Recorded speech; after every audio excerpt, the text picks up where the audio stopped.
Hey, this is Dave DeCamp from antiwar.com. This is anti-war news for Wednesday, January 25th, 2023.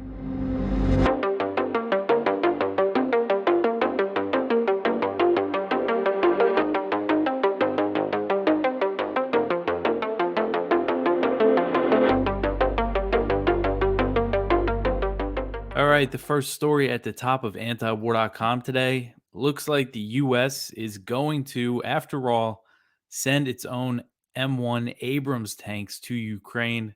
Just the latest escalation. So the Biden administration is now leaning towards sending its M1 Abrams tanks to Ukraine, despite recent comments from Pentagon officials about how they would be difficult for Ukrainian forces to maintain. And this was first reported by the Wall Street Journal.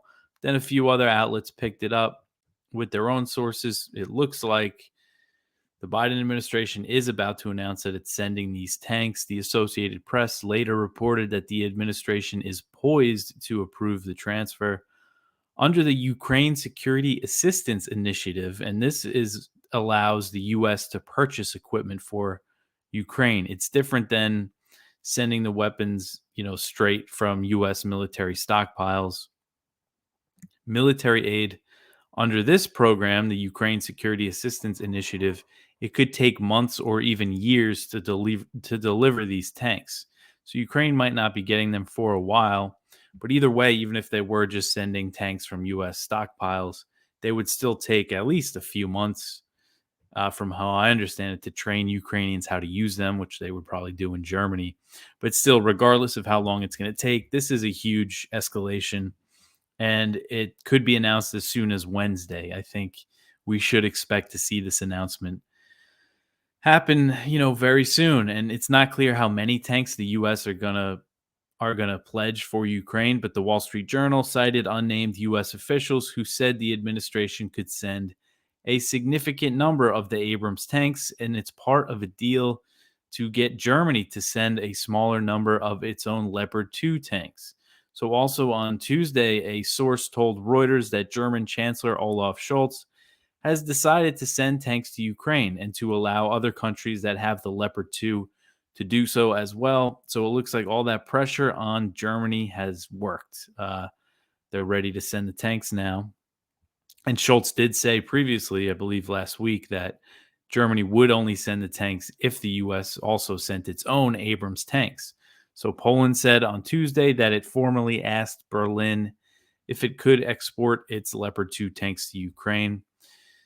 They could be delivered a lot faster because they would likely be sent directly from these countries' military stockpiles. And Der Spiegel, the German magazine, reported that Germany is ready to send Ukraine 14 of its Leopard 2 tanks from its own military stockpiles and will sign off on the delivery from Poland. They're also willing to send 14 and an ally in Scandinavia. So, not clear which country that is. But Pentagon officials have said that the Leopard 2 tanks would be a better fit. So again, you had them saying that the Abrams will be hard for Ukraine to maintain. They said the Leopard 2 tanks would be a better fit since they're operated across Europe, making spare parts and maintenance more readily available.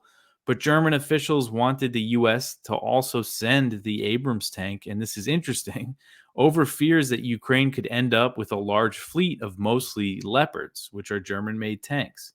And they worried that this could single out Germany for potential Russian retaliation. So they said, if they're going to retaliate, let's make sure they retaliate against all of us, I guess. So Schultz previously said that he would not provide tanks to Ukraine because he wanted to avoid a direct clash between Russia and NATO. But the US and other NATO countries, they're less concerned about escalating the war, and they put very heavy pressure on Berlin to send the tanks. And hawks in Congress have been pressuring the Biden administration to send the Abrams, the U.S. providing its main battle tank, a heavy tank, as opposed to the other armored vehicles that the U.S. has been sending, the Bradleys and the Strykers. This is the latest, and it's a significant escalation. And it's been just in the past few weeks alone, they've really ramped up military support for Ukraine, including by pledging those Bradley fighting vehicles and the Stryker fighting vehicles for the first time, Just in January alone, the U.S. has announced over $5.5 billion in military aid for Ukraine. That's a lot, and looks like more is about to come. So, it's just getting real dangerous here. And just wanted to note that these funds are still being pulled from the last aid package that Congress passed for Ukraine, which I believe was worth $45 billion. In total, the U.S. has authorized $113 billion to spend on the war. It's a lot of money. So these escalations just keep on coming. All right, the next article here, just a sign of how much the U.S. is sending to Ukraine. The Pentagon is increasing artillery production by 500% for Ukraine. 500%. So the Pentagon is planning to bring its artillery ammunition production to these levels over the next 2 years as the U.S. is depleting its military stockpiles by sending millions of artillery shells to Ukraine. So since Russia launched its invasion of Ukraine, the U.S. has pledged to send over 1 million of these 155 millimeter artillery shells. Over 1 million. I believe they're almost at 1,100,000 at this point. And before the U.S. Army began efforts to increase production, it produced about 14,400 of these shells each month. But under these new plans, the number could reach over 90,000 shells per month. So it's a huge increase, 14,000 to over 90,000. According to the New York Times, an Army report, a report from the U.S. Army, said that the plan will involve expanding factories and bringing in new producers in an effort described as the most aggressive modernization effort in nearly 40 years of the U.S. military industrial complex. The unguided 155 millimeter shells that are fired out of howitzers include parts produced by several arms manufacturers. Just to give you an idea of the companies that are really going to benefit from this, the steel bodies of these shells are made at factories owned by General Dynamics. The explosives are mixed by BAE Systems, American Ordnance, a company that makes ammunition for the U.S. military. They pour the explosives into the bodies, and then they said there's several other contractors that produce the fuses that are screwed to the shells, and that's what detonates the explosion. The U.S. plans to dramatically ramp up this production. I mean, it really shows how the U.S. is expecting to support Ukraine against Russia for years and years to come. And there's no sign that the fighting's going to end. But what's not clear is if this policy is really sustainable, as U.S. military officials have warned that it may be hard to continue arming both the U.S. and Ukraine. That was from the Secretary of the Navy. Now, he did say unless they really ramp up production, but he knew, he knows about these plans, so he was still saying it could still be difficult. Ukrainian forces are estimated to be using about 90,000 rounds of artillery each month. That's a lot, and that's currently more than double what the U.S. and Europe can currently produce. And it's this artillery war, again, no sign of slowing down here. And the U.S. has also had to dip into a little-known stockpile of weapons that it keeps in Israel to keep up with Ukraine's artillery demand. And the Pentagon also requested that U.S. forces stationed in South Korea send equipment to Ukraine, so it shows the lengths they're going to keep up with this demand. Again, who knows how long they could keep this up. All right, the next article here. This is from Kyle Anzalone at the Libertarian Institute. The Doomsday Clock is closer to midnight, largely due to the Ukraine war. So this is the Bulletin of Atomic Scientists. This is their Doomsday Clock. So this is the article from Kyle. He wrote, "The risk of nuclear annihilation is at its highest point in history, according to the Bulletin of Atomic Scientists. The group said that the war in Ukraine was the largest factor in its assessment that the potential for a global ending event was now closer than ever before. The US-based group uses a clock with midnight signifying the end of humanity. Tuesday's report moved the clock 90 seconds to midnight, and it's the closest this clock has ever been set to midnight. And they've been, they kept this throughout the Cold War. I believe they started in 1947, I want to say. I don't know if that's right. But just the fact that they say right now, the risk of nuclear war is higher than it was at any time during the Cold War. We've heard other experts and officials say that, I mean, it's just very alarming, I think. And, President Biden himself said that the risk of nuclear Armageddon was the highest now since the Cuban Missile Crisis.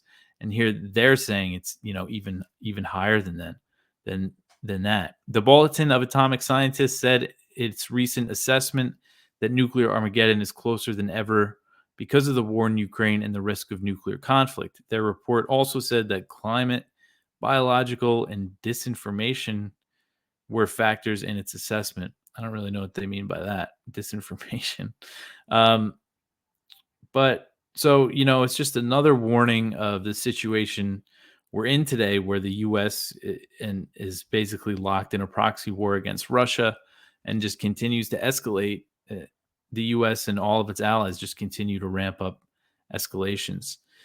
All right. The next article here, Zelensky, the Ukrainian president, says that U.S. military aid is big business. So Zelensky said this on Monday. He cited U.S. military aid as an example of the big business opportunities that American corporations can find in his country. So he said this in a video addressed to a meeting of the National Association of State Chambers in Boca Raton, Florida. He said that rebuilding Ukraine will provide major economic opportunities. Zelensky said, quote, "It is already clear that this will be the largest economic project of our time in Europe. We have already managed to attract attention and have cooperation with such giants of the international financial and investment world as BlackRock, JP Morgan, and Goldman Sachs. Such American brands as Starlink or Westinghouse have already become part of our Ukrainian way," end quote. So last month, Zelensky held a meeting with Larry Fink, who is the CEO of BlackRock, the huge investment firm, and they agreed to coordinate on Ukraine's reconstruction and future investments in the country. I forget the estimate that the World Bank gave for their reconstruction. I believe it was somewhere around 500 billion. So it's just huge money. I think I have it in this article, but this is just another way, between 525 and 630 billion. And that was, before Ukraine's infrastructure really started getting hit. So this is just another way that Western corporations can cash in on this war, is, loaning the money for the reconstruction. So in this address, the big thing was that Zelensky said, quote, "Your brilliant defense systems such as the HIMARS or Bradleys are already uniting our history of freedom with your enterprises. We are waiting for Patriots. We are looking closely at Abrams. Thousands of such examples are possible. And everyone can become a big business by working with Ukraine in all sectors, from weapons and defense to construction, from communications to agriculture, from transport to IT, from banks to medicine," end quote. So the U.S. policy of flooding Ukraine with weapons naturally has been a boon for U.S. defense firms, and many of the weapons that are being sent to Kiev are made by Raytheon, which happens to be the former employer of Secretary of Defense Lloyd Austin. Prior to taking his post at the Pentagon, Austin sat on the board of Raytheon. Just an important detail to note, as Raytheon's really making out on this policy. I just want to take this moment to mention, again, it is our fundraiser, and we have these matching funds from Roger Waters, which is very generous of him, one of the co-founders of Pink Floyd. So it's very exciting for us. And it's great that he supports us. This is the second time he's stepping up for us for a fundraiser and putting up 20 grand, which is huge for us. It's a huge amount of money for antiwar.com. And he says in his letter that we need to raise, he's putting these funds up for however much we could raise this week. So that means we got to get to this 20 grand. And we're working hard. Rest of the staff has been making tons of phone calls, working hard on social media, trying to get these funds raised, and they're doing a good job of it, but we still need more help. So please go to antiwar.com/donate, and you can see the different ways you can support us. We're a nonprofit, so it's tax deductible. You could write it off on your taxes. And there's also a phone number if you go to the donate page, where you could usually contact Angela Keaton, who really does a lot of our fundraising, which is really the most important job at antiwar.com, because without that, we wouldn't be able to function. Again, your donations don't go to waste. They go directly to paying the small staff and our contributors, our columnists that we pay. So again, please, antiwar.com/donate and help us finish this fundraiser. All right, the next article here, several senior Ukrainian officials are fired as corruption scandal rocks Ukraine. So several senior Ukrainian officials resigned on Tuesday after being forced out over a corruption scandal, resulting in the biggest government shakeup since Russia's invasion. So Zelensky said in his nightly address on Monday that he decided to make personnel decisions after Ukraine's deputy infrastructure minister was dismissed and arrested over allegations of embezzlement. So Zelensky, this is the deputy infrastructure minister. He was arrested after the National Anti-Corruption Bureau of Ukraine accused him of receiving $400,000 bribe for facilitating the overpriced purchase of generators that were imported into Ukraine in September. Officials in Ukraine's defense ministry were accused of being involved in the purchase of military goods, including food supplies, at inflated prices. Some examples I saw, they were 3-4 times what they were actually worth. So you got to figure people are skimming, off the top from that. The allegations resulted in the resignation of a deputy defense minister. So that's pretty significant. He reportedly oversaw the purchases. Ukraine's defense ministry they're insisting that there was no wrongdoing, and they said any inflated prices were due to a technical mistake. And that includes Reznikov, the Ukrainian defense minister. He's insisting no wrongdoing was done. He's under heavy scrutiny over this, but he still remains in his position. Another Ukrainian official to resign was Kyrylo Tymoshenko. He is the president's deputy head of office, and he was spotted throughout the war driving luxury sports cars. Ukrainian media also reported that he was living in a mansion that he rented for $6,000 per month, although similar properties in the same area are typically rented between $10,000 and $25,000 per month. So this is US dollars. So that's a lot of money. It's a big place. So he resigned, and then several other high-level officials resigned as well, including regional governors. So this went down to the governors, and there's all sorts of allegations. It's not just these few things. It seems like there's a lot. So the deputy prosecutor general also resigned. The deputy minister for development of communities and territories resigned. The deputy minister for development, another deputy minister for development of communities, the deputy minister for social policy, and regional governors in 5 Ukrainian oblasts. So 5, I mean, that's a lot. This is pretty huge. And Ukraine has always been notorious for its corruption, and Western officials often cited corruption as the reason why Ukraine couldn't join NATO or the EU. Back in 2021, in June 2021, President Biden was asked if Ukraine will join NATO and said that they still have to clean up their corruption. That was Biden then. You haven't heard him say much about that since Russia invaded, and his government has, authorized over $100 billion in military aid and other types of aid for Ukraine, including this direct budgetary aid, which they usually hand these out in chunks of about $12 billion that they just hand to the Ukrainian government. So, it's not a surprise that there's people making money off of this war in the government. Zelensky's actions in response to the corruption scandal were enough to satisfy hawks in Congress who favor pouring money and weapons into the country, including, of course, Lindsey Graham said, Zelensky did enough here. He called it a defining moment for Ukraine, and it shows why we should still keep supporting them. But I think we're going to see more coming out about that as the week goes on. Still developing, it seems like. All right. The next one here, U.S. Senator, this is Kirsten Gillibrand, Democrat from New York. She wants F-35 sales to Arab countries that have normalized with Israel. So she told us to the Times of Israel in an article that was published on Tuesday that the U.S. should sell F-35 fighter jets to Arab countries that have normalized with Israel under the Abraham Accords in exchange for investments that could benefit the Palestinians. So the Trump administration, they promised 50 F-35 fighter jets to the UAE as its reward for normalizing with Israel. But that deal, it was held up due to concerns in Congress about Israel losing their military edge, what they call their qualitative military edge, which Congress is required to make sure Israel upholds in the Middle East. So they wanted to make sure the UAE wasn't going to have an edge over them.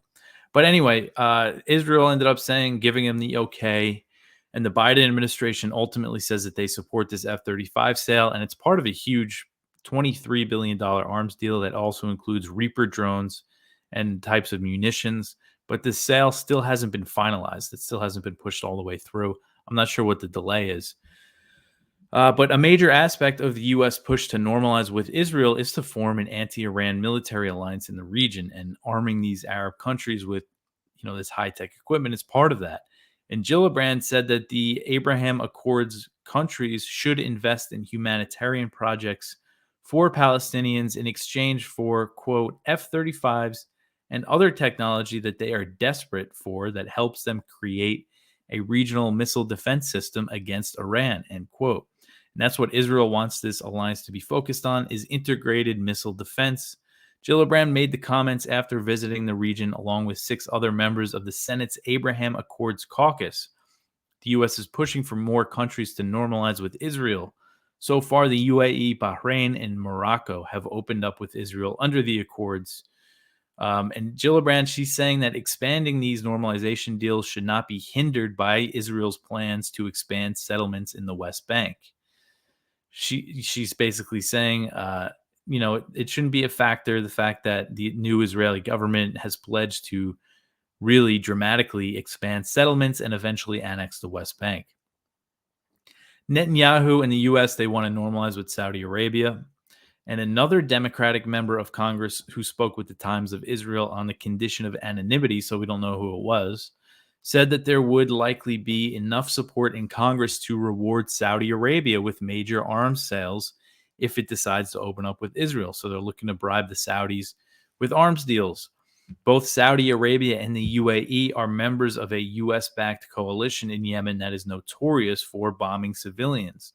While there is significant opposition to arming these Gulf countries in Congress, for most U.S. lawmakers, supporting Israel outweighs any concerns about these weapons being used to kill civilians. That's just the reality of it.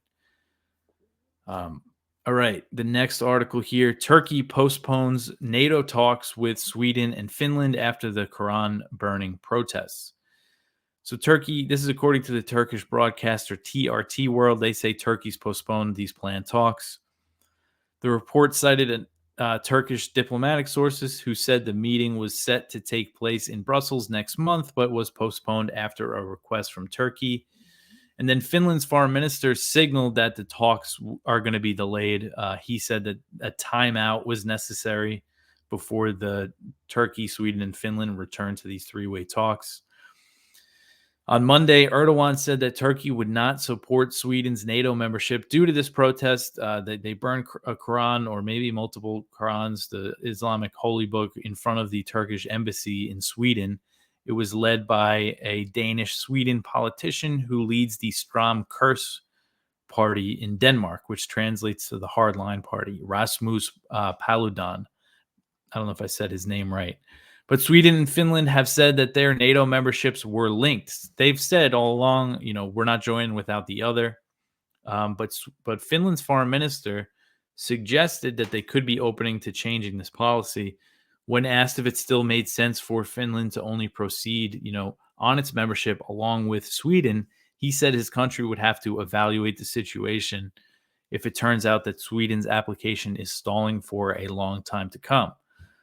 Later in the day, he kind of walked back those comments, saying that it wasn't right that Finland's changed its policy of pursuing, he insisted, no, we're going to do it with Sweden. But still, I think it's significant because that's the first time a Finnish official said, that they might join without Sweden, because Sweden's kind of the big hang up. Turkey wants a lot more extraditions from Sweden. And there's a lot more of a Kurdish presence, it seems like, in Sweden. So we'll see what happens with all this. But we shouldn't expect them to be joining NATO, at least before the Turkish presidential election, which is going to be held in May or June. All right, the last article in the news section here. This is from the South China Morning Post, and it's kind of an analysis on Kevin McCarthy's potential trip to where's he going? Taiwan. Sorry. I got distracted by this ad. I know somebody suggested to me a browser that doesn't have ads that I should probably use for this. All right. So anyway, sorry. This is from the South China Morning Post, and it says a possible visit by U.S. House Speaker Kevin McCarthy to Taiwan would likely prompt a military response from mainland China, but milder than the one that followed former Speaker Nancy Pelosi's visit. And this is according to analysts that they quoted. The reason why I put this up is because their analysts are usually former Chinese officials or that are very familiar with how the government thinks. And they're usually right. They usually predict what the government's going to do. So the Pentagon is preparing for McCarthy to visit Taiwan this spring, according to a report in Punchbowl News, in what would be the second trip to the island by a U.S. House Speaker in less than a year. A meeting between Biden and President Xi Jinping at the Group of 20 summit last November was intended to pave the way for improved relations between the two nations, but a possible McCarthy visit has stoked new concerns of another deterioration in relations. However, if McCarthy does visit the self-ruled island, a move certain to stoke U.S.-China tensions in the short term, the Pelosi trip indicates that the risk of future diplomatic breakdowns would remain low in the longer term, according to observers. So I guess they're saying because after Pelosi's trip, they increased communication. They're saying diplomatic breakdowns likely won't happen. But I don't know, because when Pelosi went, they canceled all these military back channels that they had, and they've started them back up, but they did cancel them. So China would definitely retaliate with military measures, said Yu Gang. He is a retired colonel from the People's Liberation Army. It's China's military. But it would not treat McCarthy like his predecessor, Pelosi, whose trip to Taiwan in August triggered fury. He said that the message that was delivered when Pelosi went was strong enough, and that McCarthy's visit could not change the status of the Taiwan Strait. I guess he's saying that because Pelosi went, the U.S. maybe set a precedent there. I don't know, but basically saying McCarthy goes, it is going to trigger military action, and then but maybe not as bad as when Pelosi went. So we'll just see how that all shakes out. But that's it for the news section. That's it for the news articles. Go check out our Viewpoints. We have a good one from William J. Astore. Let the weapons flow and the body count grow. Talking about the war in Ukraine there. Kind of a depressing title. One from John Kennedy over at the Mises Institute. Make no mistake, war hawk U.S. policy helped start this war in Ukraine. One from Sohrab Amari, Laurels for Sanity on Ukraine. That's over at the American Conservative. One from Ted Snyder. In Venezuela, the U.S. recognizes a non-existent government, and it's kind of just about the strange situation that the opposition has, removed Juan Guaido as the so-called interim president of Venezuela, but the U.S. is still recognizing him, even though, I don't know, he's just not even to that alternate government that never really had any power anyway. And then the spotlight is from Peter Hitchens, his column over in The Mail on Sunday. The arrogance and folly in Ukraine may send U.S. toward nuclear catastrophe. So go check that all out. That's it for me for today. Again, go check out our fundraiser, antiwar.com/donate, to join Roger Waters in supporting us and help us finish that. Like and subscribe to the show on YouTube, or also on Odyssey and Rumble if you want to watch the video there. You could listen if you want to listen to the audio version wherever you listen to podcasts. You can leave reviews wherever you do that. But that's it for me. I will be back tomorrow with some more news. Thanks for listening.